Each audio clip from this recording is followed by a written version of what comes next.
Hello, everybody, and welcome to At the Book for Thursday, December the 16th. It is Zach Ewing along with Devin Jackson and Jim Derry here on bet.nola.com, and we are brought to you by the Caesar Sportsbook. Glad you could be with us today. We're going to be talking the football weekend to come, both in the NFL, some college bowl action, maybe a little NBA, just so we can talk about Devontae Graham and the Pelicans last night. It might be our only positive thing to say about them all year. I don't know, because the Pels go one step forward and two steps back. They get the 70-foot buzzer beater and then find out Zion's missing 4 to 6 more weeks today. So the beat goes on for the Pels, and the beat goes on for us, but we have a lot more positive things to say. How are you guys? Doing great. I'm glad to see we're doing At the Book with you having the books behind you. It's wonderful. Perfect. Yeah, we're not at the book today. I'm glad you mentioned that. I'm out sick, and so I didn't want to go cough up a bunch of germs all over everybody at Harris, so I'm at home. Not COVID. It's not COVID. It's the flu, which this is the first time in my life I've been glad that I had the flu and not something else. So, but just, pushing through it. Devin, how are you? Doing pretty good. Excited for this bowl pick'em. It should be a fun one and gives me reason to watch some of these games, because I was talking with you earlier, Zach, about some of these bowl games, and they're going to be rough. Yeah, betting on bowl games is like an exercise in psychology and astrology and mathematics and all sorts of like keeping up on the news. It's difficult. We'll talk more about that. But what Devin's talking about is we are going to have a bowl game contest between the three of us, and Spencer the Guru Urquhart, our fantasy expert, is taking part too.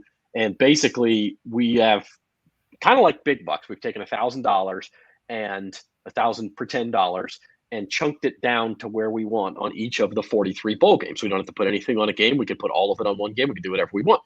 And then at the end of the bowl games, LSU playing the last one, the Texas Bowl against K-State, whatever we have left at that point, we'll play like a Final Jeopardy type round, right, Jim, with the national championship. That's right. That's how we're going to do it. And I expect to have at least $32 by then. So it'll probably all go on the national championship game. And, hey, I'll be happy. $64. But the problem is when Devin has doubled up both of our totals by then, he'll just put $0 and there'll be no drama. Right. He's the Ken Jennings of our world. So, it is what it is. But I think it'll be something fun. And then not only that, will we have the pick 'em, but we'll run each day's bowl games over again on the day that whatever those games are run. So, some days we might have 3 or 4 picks out, but we're going to run them all tomorrow morning. Every single bowl game will be out tomorrow, all 196 of them. And then, again, each day as we go along, we'll run them back again. So people will be able to follow our picks and how well Devin is doing and how poor I'm doing and how mediocre you're doing, Zach. If it goes anything like Big Bucks, there is just no drama left in Big Bucks at all. So I'm glad to have another comp. like Devin's got $1,000 on me and I've got $1,000 on you. And there's just no drama left at all. I guess we could start the max bet's $200, so you can't even do that. But I guess we'll see what happens. We don't have all of the bowl picks quite ready for you today, but we will talk about some of this weekend's picks when we get to Big Bucks. The bowl game start at 11 a.m. tomorrow. I get irrationally excited for bowl season because there's something on at like random times during the week. So if you're at home at 11:30 on a Tuesday, you're like, oh, what's on? Oh, hey, look, it's Western Michigan and Georgia State. Fantastic. I've always wanted to see these two teams play each other, and you convince yourself that it's this great game. And but listen, if you've got money on it, you're going to watch it like it's the Super Bowl, right? I'm trying to figure out what would be better, to watch the Bahamas Bowl or the Rachel Ray Show. They're both bad. You don't have to ask yourself that. Come on, man. They're both bad. I understand it. It's no Bad Boy Mowers Bowl, but it's still football. You're right. I need a little Gasparilla in my life. That's why I irrationally love the Premier League too in soccer, because the games are on when I'm they're home about to doing go on nothing a else. hiatus. Now, and that's what's, by the way, we need to talk about that too, because that could be coming to the United States next. I mean, there are postponements left and right in European soccer, but they're starting to trickle into the U.S. too, which is how this virus has worked the whole time. It goes to Europe first and then comes here, and we've seen some postponements in the NBA, and the NHL. Haven't seen any in the NFL yet, but we are could be coming. Yeah, I will say this, Zach. Doing my picks this week. I told you how much I liked my picks this week, and this is truly is not meant to brag. I had a great week last week. Went 10-4 against the spread in my picks column. This week, even without COVID, I thought this was one of the toughest weeks to pick because the favorites are getting expanded. The lines makers are adding points to the favorites because the favorites did so well last week. And this time of year, typically favorites do well anyway because they're fighting for a playoff spot, especially double-digit favorites who are trying to cement their spot and where they're going to be in the playoffs. So when you add in COVID and you talk about teams like the Browns and the football team who are dealing with major issues, and even the Rams are dealing with issues, the Ravens don't know if Lamar Jackson's going to play, and you're trying to pick all these games on a Tuesday and a Wednesday without knowing exactly what's going to happen and who's going to be available.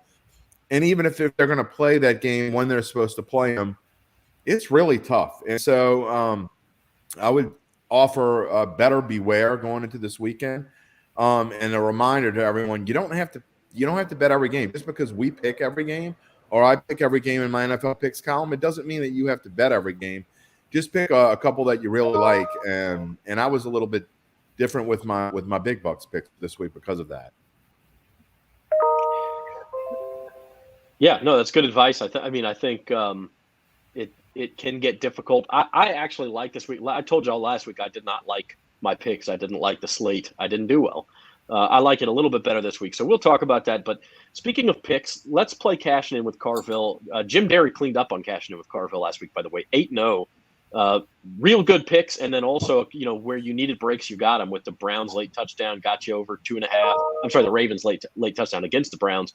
The Bears couldn't punch it in at the end for the back door. I mean, it's just one of those weeks where you picked good and everything worked out for you. So it's worked out for me throughout the years. Whenever Duncan starts talking smack, it just fires me up. It happens in fantasy baseball, whether it be fantasy baseball picks or whatever.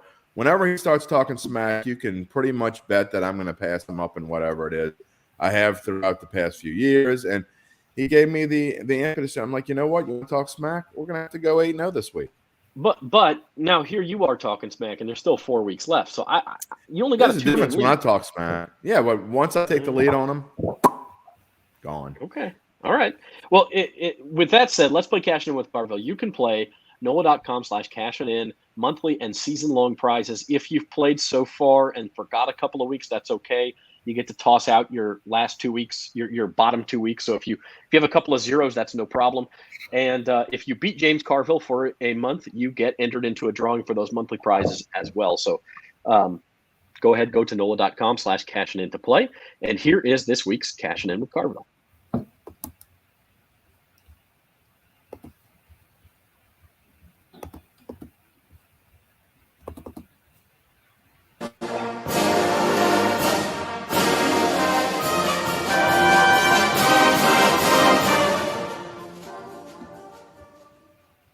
Well, welcome to Cashing In with Carville for this Thursday, December the 16th.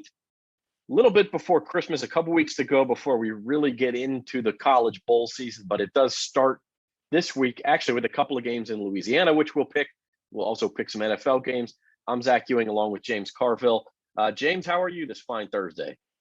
Well, the weather could not be better. I'm in Bay St. Louis today. The weather couldn't be any better. Looks like Brian Kelly's off to a good start at LSU. Got building up a head of steam going forward. And, the Saints 1-1. What about that freaking Pelicans game last night? Oh, unbelievable. I fell asleep. And then I opened my, of course, 3 people sent me a video of the shot. They said it was the longest buzzer beater in the NBA in 25 years. So it was something. Yeah.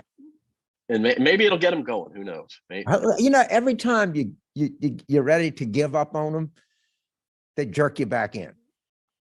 It's like the old line from Dumb and Dumber. Just when I thought you couldn't possibly get any worse. Yeah. All right, let's get to the picks this week. A couple of college football games here in the great state of Louisiana, starting Saturday afternoon with the Independence Bowl. Now, it's BYU, a top 20 team that went 10-2 but only rewarded with I say only, no disrespect to the Independence Bowl, but instead of getting one of the real big time bowls, they're playing one of the first ones. They're playing UAB. They're 7-point favorites, but you have to question the motivation a little, don't you? Yeah, I do a lot. And there's a lot of times when you have a good team that gets stuck in a game they don't want to play. And it's usually a bad omen. So I'm going to actually go with UAB here. Although I think Brigham and Young is probably a much better team. They can't be excited about playing in Shreveport in December the 18th or whatever it is. I agree with you on that one. Blazers +7. And then that night down in New Orleans at the Dome, the New Orleans Bowl, which the UL Raging Cajuns, no stranger to this bowl. They've been there several times before. Now, they lost their coach, Billy Napier. He coached the Sun Belt Championship game. Now he's off to Florida, where he, like Brian Kelly, had a good day closing on his recruiting class yesterday. But the Raging Cajuns now face Marshall. They're 5-point favorites at the Dome in prime time. I like the Cajuns. First of all, it's almost like a home game for them. I mean, it's a bet for Jay Cicero and those guys that run the sports foundation that run the New Orleans Bowl. They love UL being in this game, and it's good for the city because a lot of Lafayette people will come in, and they're going to be excited to play this game. All right. Let's move on. We'll talk plenty more about bowl games in the weeks to come because they start to come thick and heavy, as they say in England. We'll get to the NFL though real quick. The Saints get off the schneid, maybe too little, too late. Was running some numbers. Looks like they're going to have to at least go 3-1 in their last 4 games. But I think from talking to you throughout the season, if there's anybody who could pull that off, it's Sean Payton. Yeah, I think we take Coach Payton for granted. The Saints since he's been here, it's been here for a while, probably second or third best win-loss record in the NFL. And you can book one thing. He's thinking overtime about how to win 3 of these last 4. I promise you. It starts Sunday night with the Bucs, the toughest test of the 4. So we'll see what happens there. Of course, James doesn't pick the Saints games. He's automatically picking the Saints. The other 6 NFL games. The first one is Saturday night, and it's a good one in the AFC. Patriots at the Colts, and it's actually the Patriots catching 2.5 here on the road. I'll take the road favorite here. Belichick is just, you just got to, sometimes you got to stand back, tip your hat, and say, wow. He has them rolling. Do you think, and we can get to this later too, but do you think we could possibly see a Belichick versus Brady Super Bowl? It's not, I mean, yeah, it's possible. Damn right it's possible. I mean, no one would look at it right now and say that, I would say it's certainly a possibility. I'll let some quant tell me what percent it is, but no one would be shocked if that's where you ended up. We'll take the Patriots in that one. Moving on to Sunday, a big game for the last NFC playoff spot, and thus a big game for the Saints. Washington football team, all sorts of COVID problems. Last I saw, they have 9 starters on the COVID-19 list. They're in Philadelphia. Philadelphia favored by 6. You got to like the Eagles. I mean, you can't have that much go through a locker room. You're on the road.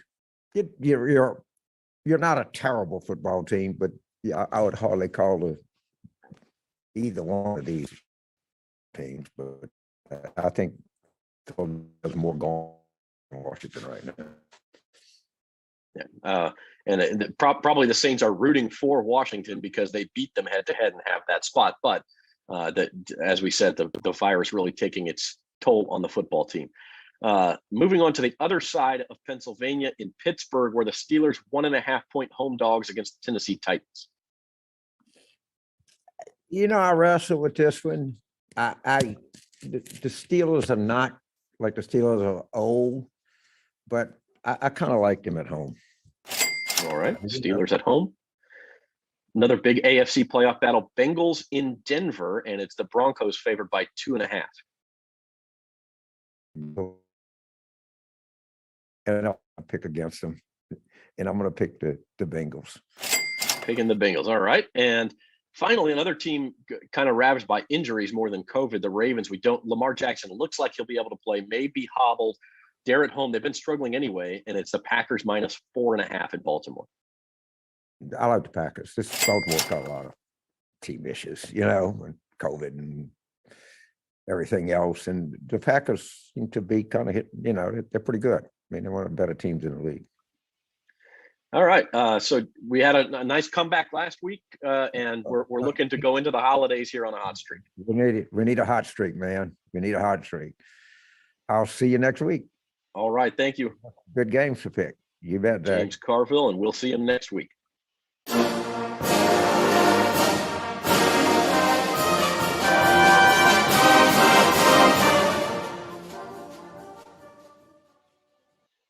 So that was Cashing In with Carville, brought to you by Caesar Sportsbook. Again, if you want to play, you can go to NOLA.com/cashing-in. Check out bet.NOLA.com anytime for the full video. And again, I'd like to remind y'all, you can download the Caesar Sportsbook app yourself and peruse the lines. Get ready for next month's launch. NOLA.com/Caesars will get you signed up with the promo code, a $100 free bet bonus. Going to be a lot of fun when it's here. What's not a lot of fun is the COVID-19 raging again through the NFL. We were just, during that Carville segment, looking at more. The Washington football team is now down to 18 players to COVID, and the Cleveland Browns might even have it worse. They play Saturday against the Raiders, and they're down 20 players. And just during we knew they were already down Baker Mayfield. So, they've got a good backup. Case Keenum will start. Well, now Case Keenum's on the COVID list. So I haven't heard anything that they're going to postpone this game. I mean, the NFL just seems hell-bent on pressing ahead, next man up. But it's getting pretty hairy out there. It's tough to postpone a game that you have on a Saturday. I mean, it's one of those special games. So it's, if it was Sunday at noon, it would probably be easier to move it. But I don't know if they're gonna. And they kind of warned before the season that, if you get COVID, if you have COVID issues, that's your own problem, which I think is ridiculous. But because a lot of these players that are getting COVID were vaccinated. So, I mean, it's not their fault that they're getting COVID. Unless you put them in, I'll put them all in a bubble. What else are they going to do? But that being said, I mean, what kind of game are you going to have if you have 20 players on the COVID list? If you're the Browns, I mean, how fair is that? And you got to take into account, lines have been changing back and forth. If you saw this COVID stuff coming and you grabbed the Raiders at +3 or +4 earlier in the week, and now, I mean, this morning it was +1. The Browns were +1. You got to think it's going to go to like +5 or +6 now. So that to me, that has to play into these things now. The NFL wants to partner with these gambling outfits because it used to be taboo, and now they're partnering with them, and now it's kind of wrecking havoc on that. It probably will go off the board at some point if they decide to play this. It's off the board now. I just checked. Okay. Yeah, it's. I mean, but still, there are already tickets in on it, plenty of tickets, and a lot of people were taking the Raiders. So I don't know what you do here. This is a weird one, and I think again in a normal situation you move back to Tuesday. But I don't know how you do that with a game on Saturday. I mean, I think if you've got to do it, you do it. But the question is 3 more days enough? You could keep having more positive tests. I don't know what or the Raiders could have an outbreak, and then you have the problem on the other side. So I don't know if there's an easy solution if you want to finish the season on time. You've just got to kind of soldier through, and I guess the good or news you cancel it. Yeah, the good news. I mean, you got 2 teams fighting for playoff spots, so that's not fair to somebody, but. The good news is there's plenty of football players hanging around on practice squads and sort of on taxi squads. I mean, it's not like you're hiring semi-pro guys necessarily, although we may get to that. I don't know. The NFL did change the testing mandate today to where if you're a vaccinated player and you're asymptomatic, you only need 1 negative test to get back instead of 2. So maybe that helps a little.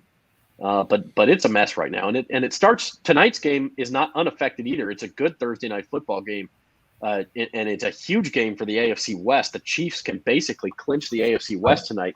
The 3-point favorites in LA against the Chargers. They have a game lead on the Chargers, but if they win, obviously that becomes a 2-game lead with only 3 to play. And I believe at that point the tiebreaker would switch to the Chiefs because of division record. So this is a big game. If the Chargers win, the two teams are tied up, and the Chargers have the tiebreaker from sweeping the season series. So the Chiefs are down 3 defensive starters, including Chris Jones to COVID, and the Chargers are down their left tackle to COVID. Austin Eckler has an ankle sprain. He's supposed to play, but he may be limited. Again, it's hard to know what to make of it, Devin. Yeah, it's definitely going to affect a lot of teams that are vying for playoff spots over the next couple of weeks, and you just got to hope it's not going to ravage your team in terms of some of your top players. And we're seeing it affected tonight. It's going to be Saturday night as well, Saturday afternoon, and Sunday as well. So it's going to be all over the place, and it doesn't seem like it's getting any better. It seems like every day there is like 10 or 15 more people going on the COVID list. So in this game, I mean, Chargers down your top left tackle. It could get ugly for the Chargers tonight. Chiefs have won 6 straight, I believe, and are on fire. And I don't know if they can be beat at this point. Yeah, I mean, the Chiefs are certainly on a roll. Jim, I know you're on the Chargers tonight pretty big, though. I am, and this is a square versus sharps game here. I mean, anyone who just randomly looks at lines says, "Oh, the Chiefs only favored by 3," but the line hasn't moved much. In fact, it hasn't moved at all. It started at 3, it's still at 3, and it's because the money is on the Chargers, and there's a reason for that.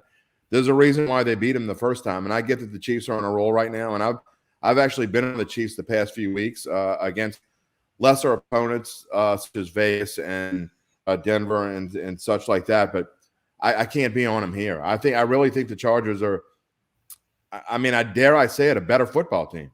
I think they're a better overall football team. And the Chiefs, without some of their key defensive players, what has been their strength the past few weeks during this run? It hasn't been their offense. It's been their defense. They have limited teams to, I think, 16 points or less the past 4 weeks, and impressively. So if they can't do it with their defense and they can't get a rush on Justin Herbert, and Keenan Allen's back, well, you talked about Austin Eckler being a little banged up, but they're pretty decent in the run game anyway. And so we'll see. But yeah, I'm still on the Chargers. I like this game a lot tonight. In fact, of the 16 game slate, there's probably only 6 or 7 I have a lot of confidence in because of all the COVID issues and injury things, and this is one of them. I really do like the Chargers tonight. And it, again, crucially important game in the standings and division team at home. I know that's one of Jim Derry's golden rules is like, hey, division team playing a home game and they're an underdog, take those points.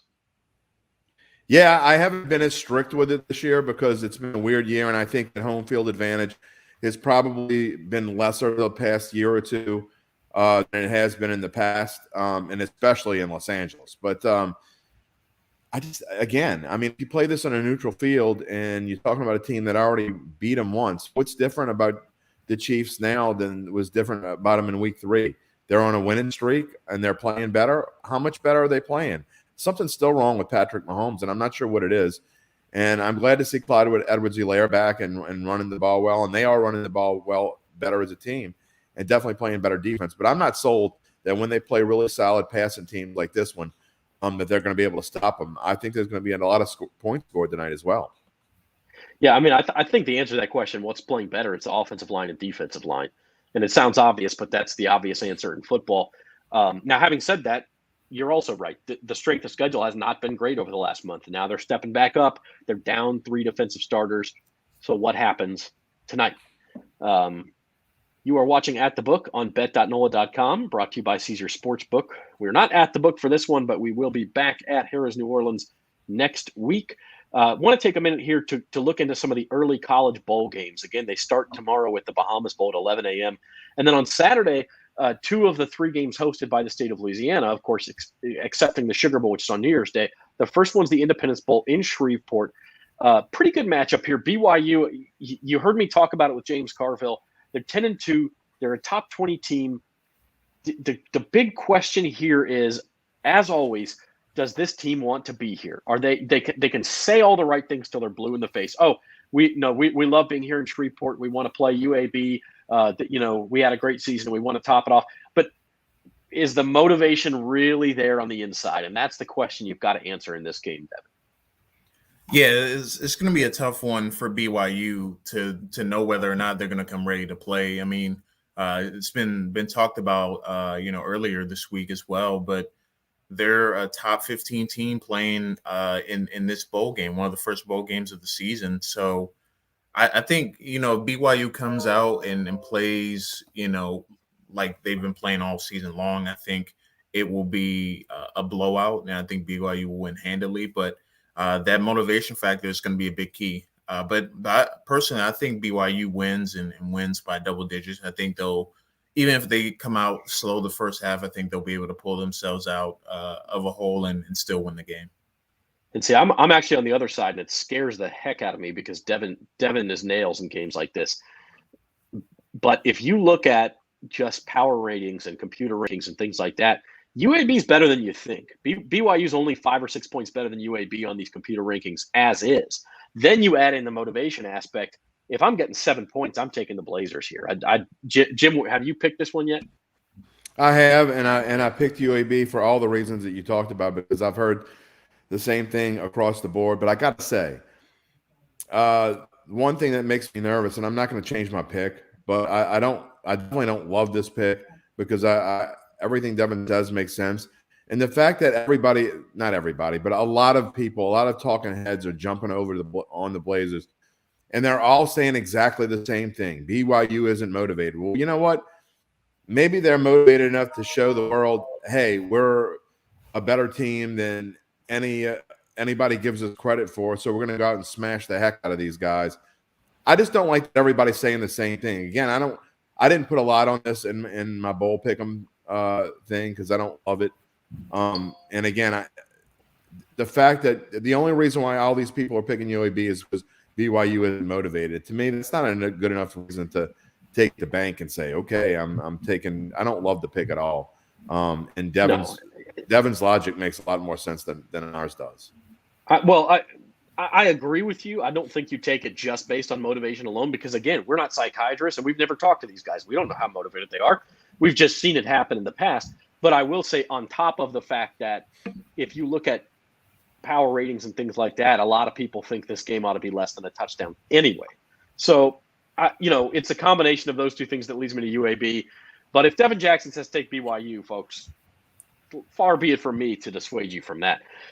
Later on Saturday night in the New Orleans Bowl, 8:15 p.m., great for newspaper deadlines, by the way, the UL Ragin' Cajuns, -5 against Marshall. And a little bit of a similar discussion here, because if this game's played like week 7, the line's probably 8 or 8.5, depending on where it is, on a neutral field.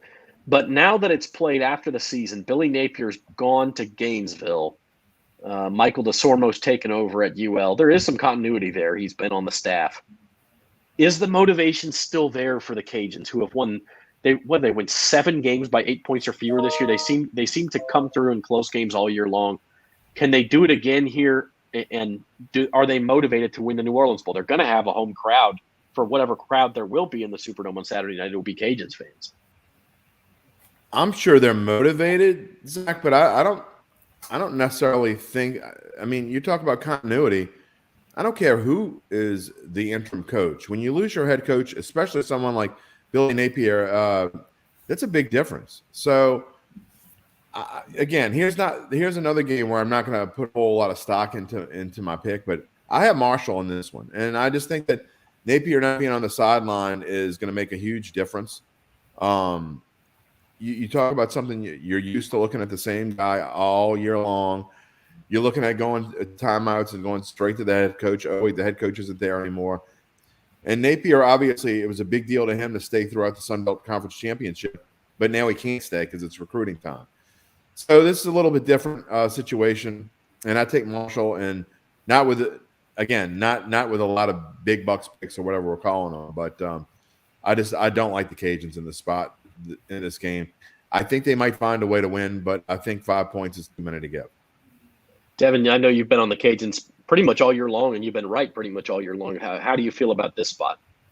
I don't love them covering in this game. I just think the way that they play, it's they're not built to win like double-digit type games. They play like within 6 points, field goal game. And they're going to be down one of their running backs, Chris Smith, as well as a defensive tackle. So that's going to play a part too in this game. And I think Marshall is better than what their record says. They got out to a hot start and then kind of waned out during the duration of the season. The quarterback has turned the ball over quite a bit this season as well.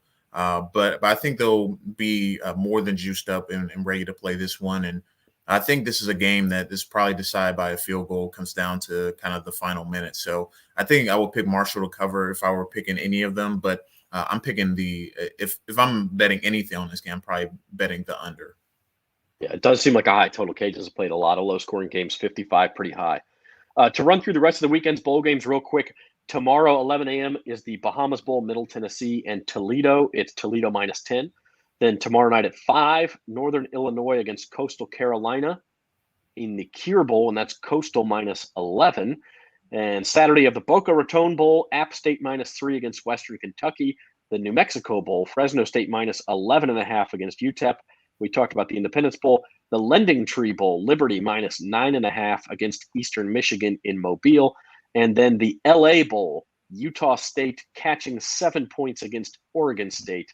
That's the Jimmy Kimmel LA Bowl there, Jim. And then the New Orleans Bowl is the nightcap. And then on Monday at 1:30 p.m., actually, while we'll be filming odds and ends, this one will be wrapping up, the Myrtle Beach Bowl, Old Dominion and Tulsa at 1:30 Monday afternoon. So that's your bowl lineup for the weekend.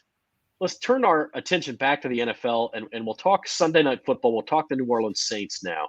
And the Saints have dug themselves quite a hole. We know that they're 6-7 after a 5-2 start. They did beat the Jets last week. Going to have to beat the Buccaneers this week to keep the momentum going, or else probably put themselves in a must-win situation going into the final 3 weeks. A lot of points in this game to play on the point spread. First of all, guys, what do you feel about that 11-point spread? Second of all, do the Saints have a snowball's chance of pulling the upset here? Boy, that's tough one to answer because they have a snowball's chance. Of course, they beat them 3 times in a row in the regular season. Is it likely? Absolutely not. I mean, I said in my picks column this week, it's not one of my favorite picks because I never like laying 11, especially in a division game. But this is not a good spot for the Saints at all. I mean, you're going on the road for the second straight week.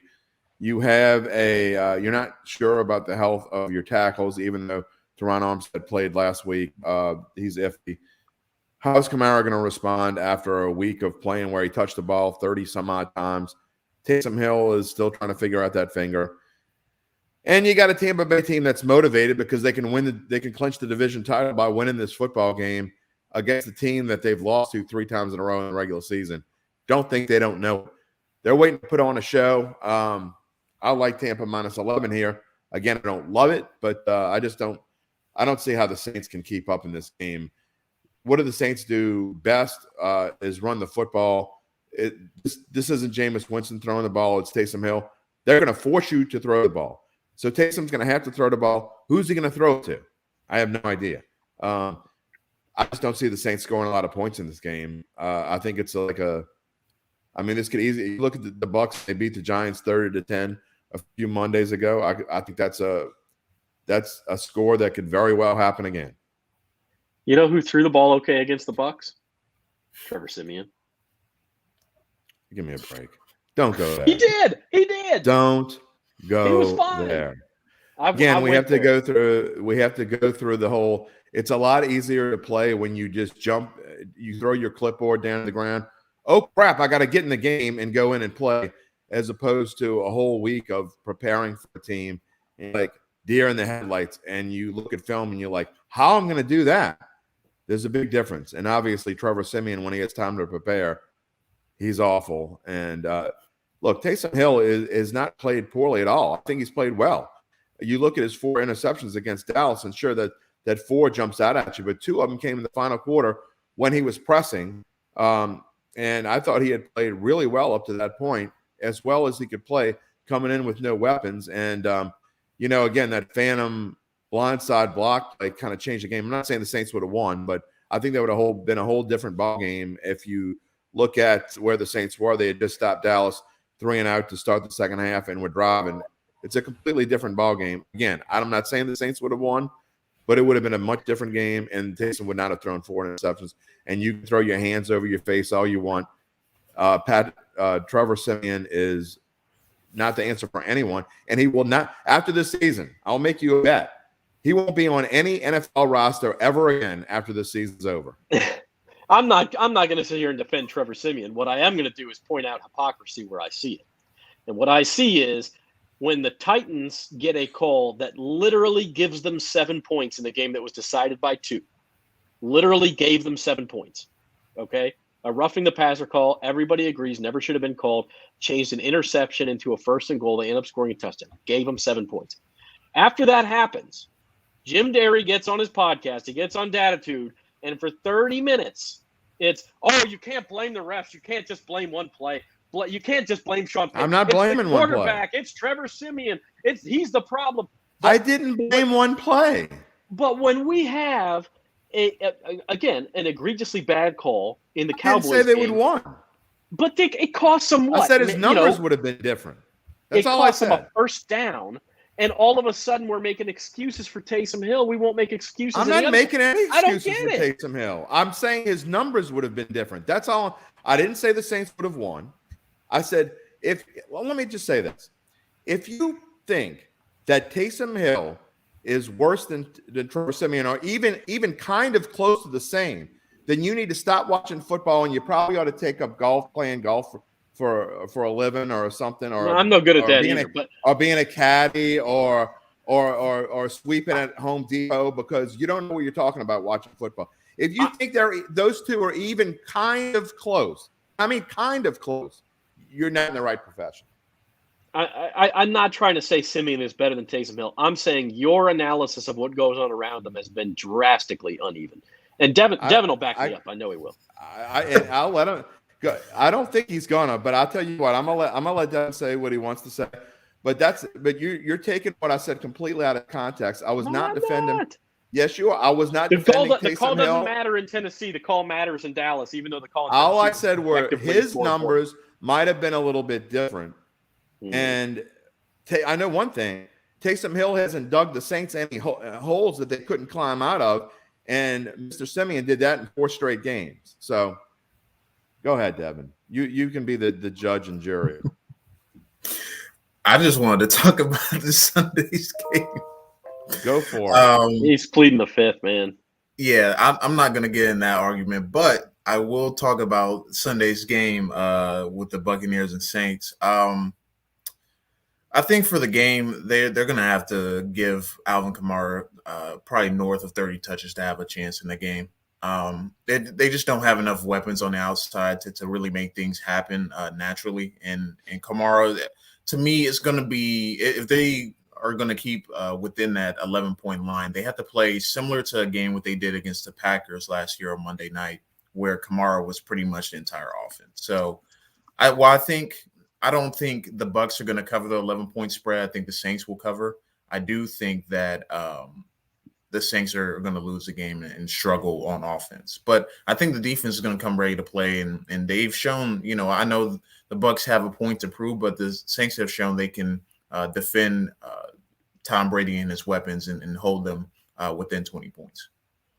Yeah, I like the Saints to cover the spread. I don't think they'll win the game outright. It is worth mentioning the Bucs have a significant injury problem too. Leonard Fournette has missed 2 straight practices, so we'll see about their injury report tomorrow. Of course, Ronald Jones is not bad as far as backup running backs go, and again, if the Bucs with Tom Brady and the weapons they have catching passes, I mean, maybe it doesn't matter anyway. They're gonna score some points, which puts the onus on the Saints offense to keep up, and that's going to be the difficult part. Real quick, Zach, like 10 seconds. I agree with Devin about what he says for the Saints to have a chance that Alvin Kamara needs to touch it 30 times.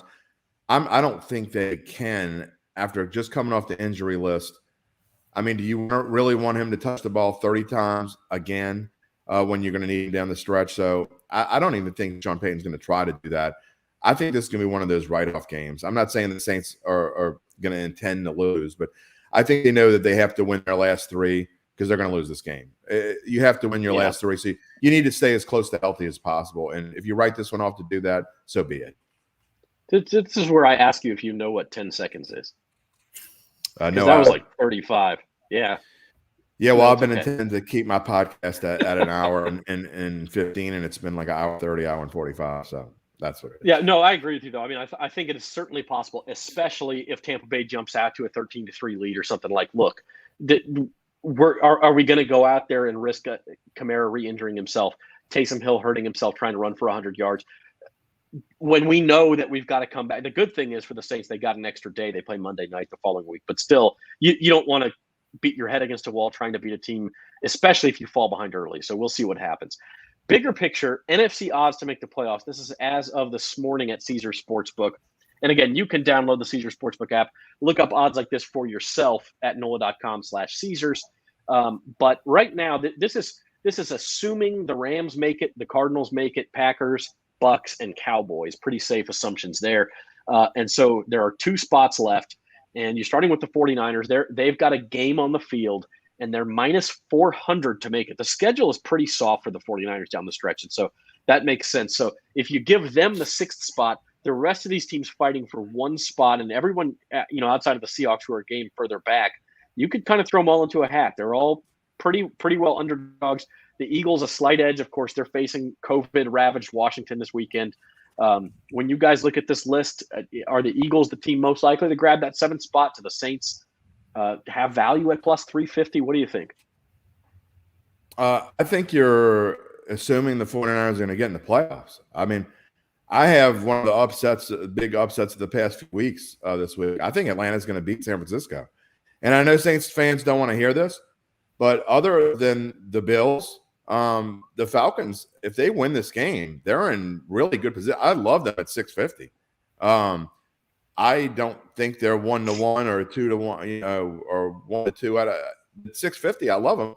If they can win this week and get to 7-7, they got the Lions, Bills, and Saints. And if that last game comes down to Saints not caring, it's going to be real interesting to see where that goes. But to me, that is the best bargain on the board is the Falcons. I think you're crazy for thinking the Falcons can go to San Francisco and win. Who's the best team the Falcons have beat all year? The Saints, I guess. The 49ers are better than the Saints. Yeah, but the 49ers, I mean, who have they beat? They can't win at home. Won in Cincinnati last week. The 49ers have been terrible at home. The Falcons have been great on the road. Devin, what says you? I'm going to go with the Vikings. I think they're the best value on the board. I know they kind of have a tough schedule down the stretch, but when I look at these other teams, I mean, Washington, do we even know when they're going to get all their guys back, with COVID and whatnot? And they have a tough schedule down the stretch. Philly, maybe. I mean, we know that the Sharps love Philly and kind of the analytics they do. But the Vikings, to me, I feel like they have the best. I would say out of these teams listed, they probably have the best talent, especially offensively. But they're just the most inconsistent team on this board. So I would probably pick the Vikings if I had to pick one. Yeah. And Jim, one thing you're right about, though, if the Falcons do upset the 49ers, that will flip this whole thing on its head because you're going to have a whole bunch of 7-7 teams and suddenly going to have 2 spots available. By the way, the 49ers' best win clearly 31-10 at home over the Rams on a Monday night. So that's the answer to that question. Looking at the AFC, again, these are a little bit more just because we only have so much room. We're assuming the Ravens and the Chargers, who are both 8-5, just not even assuming that they're getting in. We just didn't list them. Their odds are lower than this. They're both 8-5. They both have a game on the field. So if you let them in, that's 2 spots for this list of teams. Right now, the Bills and the Colts are the favorites to get those spots. Again, this was this morning. I have not checked. The Browns line may have gone down even more with their COVID cases. The Bengals still a decent shot. That Bengals-Broncos game, obviously huge this week in Denver. But it's a lot more wide open here, Jim, at least according to the odds. I'm going to tell you this is value. This isn't who I think is going to go to the playoffs. But as far as value goes, and I don't even like this team, I wouldn't bet this. But if you're looking for value, this is my opinion on the best value. If the Steelers win this week and go to 7-6-1, I know they got to play the Chiefs next week, but after that, they got the Browns and Ravens. they could easily get to 9-7-1, which might be good enough, especially if the Colts lose to the Patriots this week and are 7-7. So if you're looking for value, I think the Steelers are it at 650. I love that play right there. But to be honest, I'm staying away from all of these picks because I don't think there's not any value here except maybe the Bengals at 170. But you're not getting value with the Browns. You're certainly not getting value with the Colts and the Bills. And the way the Bills are playing, they could easily miss the playoffs. So there's no other value on this list. Maybe the Dolphins if you want to throw 10 or 20 bucks on it. But they got to run the table to get there. I don't think they're going to do that. By the way, you can bet these the other direction too. So like the Browns, if you say, man, there's no way they can win this game with COVID, they're minus 145 to miss the playoffs. The Bills are plus 230 to miss the playoffs. So, you got to pay juice, but you can bet it the other way too. Again, go to NOLA.com/Caesars. You sign up. You can see all these odds for yourself. It's under the futures tab on NFL. Devin, any value in your eyes on this list? I know for one, I'm kind of disagree about the Steelers. I've looked at their finishing schedule. They play the Titans, the Chiefs, I think the Browns and Ravens to finish the season. So that's kind of a brutal stretch to have to end the season for them. Honestly, I really don't like any of these teams. Would you bet somebody to miss it on this list? Would you bet the Browns minus 145 to miss the playoffs? I would bet the Steelers to miss the playoffs for whatever their value is to miss it. You're not going to get much on that. You got to lay $750 to win 100. Nobody's going to do that. Gotcha. I mean, it's actually, guys, the juice is way up on that. It's minus 1,200. So that would be more of a investment opportunity if you want the book to hold your money for a few weeks before you cash in. Yeah. I just don't love any of these teams. I'd probably say the Browns, the Bengals, excuse me, if I had to pick, because I just think they have enough to make it to the playoffs, but they don't have a great stretch to end the season either. So yeah, this is tough. There's not a lot of value on this list. I think we all agree on that. And Zach, what I was saying was to kind of to Devin's point. I'm not saying I advocate that Pittsburgh's going to go to the playoffs, but I think if they play the schedule out 6.5 times, I think they're going to make it more than once, is my point. So I think there's a good value there on Pittsburgh. I'm not saying Pittsburgh's going to go to the playoffs, but really, if they beat the Titans this week, they're only a point dogs now. In fact, some places you can find them at Pickett. Even if you throw out the Chiefs game, they could easily beat the Browns and Ravens. We don't know what the Browns' status is going to be.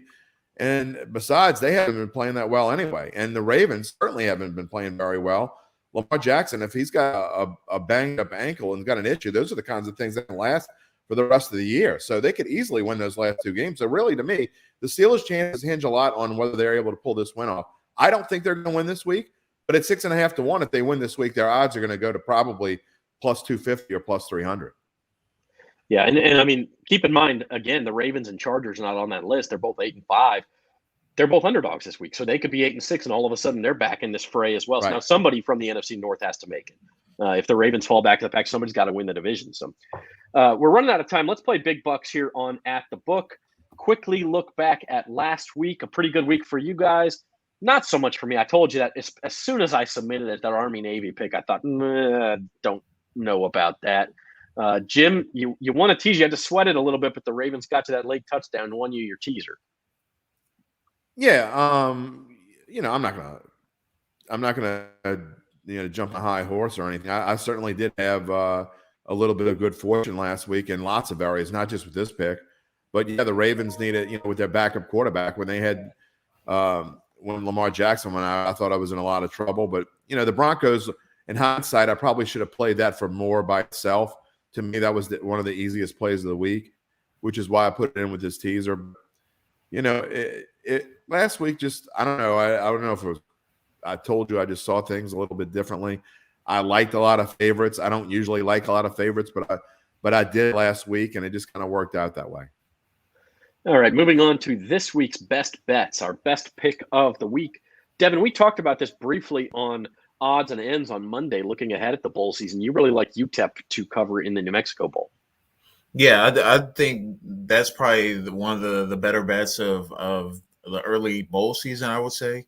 The Fresno State's quarterback situation is still up in the air. I checked like last night and this morning, and there's still no word on that. Plus, it's only like less than a 4-hour drive from El Paso to Albuquerque. So I expect a lot of UTEP fans to show up and cheer on their team. And I just think they're going to play a really, really good football game. I just don't think Fresno State is going to be as juiced up to play. They lost their head coach to Washington. So I think that motivation factor is going to play in a little bit in this game. Yeah, it's that's an interesting one. Jim, I got to have a quick explanation from you, because you, in your picks column, took the Colts -2.5, but instead of teasing them to +3.5, you went the other way and teased the Patriots. Did something change your mind, or you just like the number? Spoiler alert, tomorrow's Datitude when I pick with Uncle Big Nick. I would rarely ever do this, but I love the spot here. I have both in my 5-star picks. I have the Colts -2.5, and I have the Patriots in a teaser at +8.5. I just think it's going to be a close game. I think to me, this point spread is they're begging you first of all to take the Patriots, which I don't like. So I can easily see the Colts winning by a field goal. But I don't think in any stretch of the imagination do I see the Colts blowing out the Patriots. So I just think it's going to be I'm basically betting on the number here. I think there's good value on both sides, especially in a teaser. So I guess vice versa. If you took the Colts in the teaser, you could do that. But I don't see Bill Belichick getting blown out. And the Bengals, to me, are sort of my Broncos pick from last week. I think they win the game outright. So I'm just kind of put them in here as the safe side. And I'm going to go with the Patriots in kind of a rolling of the dice. But I just don't see Bill Belichick getting blown out, even though I think he loses. Yeah, I mean, you kind of paint yourself into a corner betting both sides of it like that, but there is a possibility you can win both sides of that. So we shall see. My pick of the week, I made this last night when the Urban Meyer news dropped. I just think that the way things were going for Urban Meyer in Jacksonville, fired real early this morning or real late last night, it's an incredibly freeing thing for a team to be out from under a coach they don't like. I think they're going to try some things. I think they've got some talent. Trevor Lawrence, not least of which, and they're playing a bad team. They're playing them at home. I like the Jaguars this week. I mean, I think they can go out there and play free, and I think they play their best game in months. And I'll take Jacksonville. Good luck. All right, real that. quick, making the Jaguars your best pick is a scary proposition. Running, but I like to live dangerously. We're running late, so just a couple of highlights here, Devin, besides the UTEP game on what you like this weekend. Yeah, I like Utah State +7 against Oregon State. Utah State is coming off a great season, and they've really put up a ton of points in pretty much all of their games.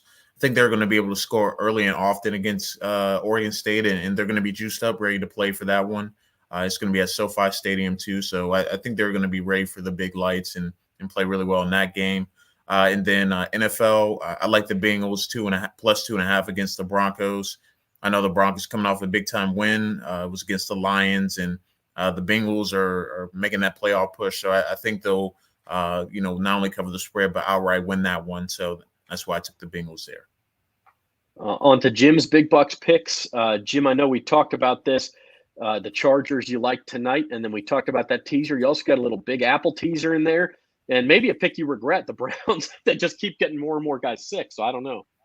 No, I don't. I'm going to lean on, you saw the Rams have COVID issues last week and they still won. So I don't like the fact, obviously, the Browns are having trouble at quarterback. So I just don't, I got to say, I don't know. Something might happen before they play this game. So we'll see. But really, the one that I want to talk about is like all the sharps are thinking the Lions are going to play well all of a sudden, and it's kind of bothering me. And I guess the reason is because you look at it logically, it doesn't make any sense. The Lions already got their win. I think they're done for the season. I think they're going to stink the rest of the season. And you got Kyler Murray, even though he doesn't have DeAndre Hopkins, he's coming off a game where he played pretty lousy. He's going to be looking forward to getting this team back on the way that it's supposed to be. It's on a short week. They got tough games coming up. They're not going to think. It's like kind of don't think me, just throw. I think that's what it's going to be with Kyler Murray. I think he's going to go out there and have a great game, and I think the Cardinals are going to win this game easy. So I really like that one. And then really quickly, the other one we talked about Falcons-Niners. I actually kind of like the Falcons money line here. It's up to 9.5 now, which means everybody's betting on the Niners. That's okay. The Falcons have been very, I've given their O-line grief, and they've actually played very well as of late since they had those two stinkers. So I like the Falcons. The 49ers secondary is in a little bit of injury trouble, and I think this could be a shootout, and I really like Atlanta. All right, my big Bucks picks. By the way, some breaking news here. The Pro Football Talk reports NFLPA currently pushing aggressively for a postponement of the Raiders-Browns game on Saturday. Some in the union believe the entire season should be shut down for a week. So stay tuned, folks, because I don't think that will happen. I don't think they're going to shut down for an entire week. I could see Raiders-Browns, them trying to play on like a Tuesday or Wednesday. I know, Jim, you said it's a Saturday game, but I mean, at some point you just say, we're going to lose that TV slot and we'll get one on Tuesday prime time and everybody will watch then. So the logistics of doing that are just insanely bad. You'd have to play tonight's game, obviously, and then you'd have to move week 15 to week 19, and then you have to lose the extra week between the Super Bowl. That's not going to happen. Listen, if the entire week's not going to happen. If the Raiders-Browns game gets postponed, I think it will happen tonight, because the Raiders can be traveling tomorrow. So sure. I think it'll happen tonight or first thing tomorrow. My big Bucks picks, I stayed far away from anything with a lot of COVID issues, or at least I tried to. Again, we don't know where they'll pop up next. But I really like Coastal Carolina in the Cure Bowl tomorrow night. Devin, I believe you went the other direction from me on this one. But I just think the talent level on these teams is dramatically different. And again, you're trying to judge bowl game motivation. And maybe you know more about Northern Illinois than I do. I saw them stumble through the season a little bit, and Coastal legitimately like a top 30 team. I think they win a blowout here. Yeah, I went the other way because of the motivation factor. Coastal was vying to be one of those group of 5 teams that got into a New Year's Six bowl game this year. They lose to I believe lost to App State and then lost to Georgia State. So I just worry about how much are they going to care about this game, because it's not what they wanted. They're playing one of the first bowl games, and they're expecting to be a team that plays towards the end. So that's why I went Northern Illinois on that one. I did agree with you on UTEP against Fresno State. And then in the NFL, I'm taking the Colts against the Patriots. I just think the Patriots are one of those teams that and again, all credit to Belichick, all credit to Mac Jones, that they've been playing fantastic. It just feels like they've been playing above their level for a little too long. They're playing a good team. It's just time to come crashing down to earth for 1 week. I'll take the Colts. Talked about the Jaguars. I'm swallowing hard and taking the Steelers. I think they can pass the ball on the Titans. And then the Saints, I'll throw a little bit on the Saints. They have not been that big of an underdog, by the way, since 2006, New Year's Day of 2006. The last game before Sean Payton arrived. So this is the first time, if the line stays at 11, the first time they'll be 11-point underdogs in the Sean Payton era. He excels as an underdog. He finds a way to compete. I'm not putting a lot on it because I hear what you're saying, Jim, that it could be a situation, especially if they're down 13-3 early, like, hey, let's just get out of here without getting hurt and play for the last 3 games. So we'll see, but I do like this with that many points. So, guys, final thoughts real quick, Devin? Excited for the bowl season to get started. It's going to be just a lot of random football games on throughout the week, and it'll help us get to the national championship game and then NFL playoffs.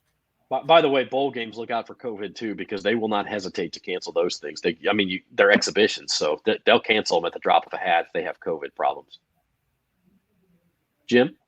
I agree, but I tell you what, I've always said you win fantasy baseball, your fantasy baseball league, you are the best owner. You've made the best moves. You deserve to win. The best owner doesn't always win in fantasy football, and this year is going to certainly prove that, because most teams are – I was lucky enough to have a bye. Not that it's going to be any better next week, because I think it's going to be just as bad in Week 16 as it is in Week 15. So, I'm really happy that I had a bye and I'm making it into the semifinals, but – there are a lot of teams playing playoff games in fantasy football this week, and I don't envy you, because if you have any of these players that are on the list, or you never know if something's going to pop up on Saturday night and somebody gets tested positive, it's going to be a nightmare the rest of the season. And that's why, another reason why I don't think you're going to see a week of postponement. I don't think it would help anything. It's going to be just as bad next week as it is this week, if not worse. Yeah, it certainly could be the case. So we're all battling COVID, hoping for the best. Hope everybody stays healthy and safe. Invite you to go to NOLA.com/Caesars, download that app, get your bonus, and have a good weekend, everybody. And we'll see you next week for some holiday editions, odds and ends. Real quick, Zach, you didn't even promote that you're on Datitude tomorrow. I am on Datitude tomorrow. So tune in to Datitude tomorrow and the one yesterday. Lots of good New Orleans area sports talk from Jim, for Jim and Devin Jackson. I'm Zach Ewing, and we'll see you on Monday, everybody.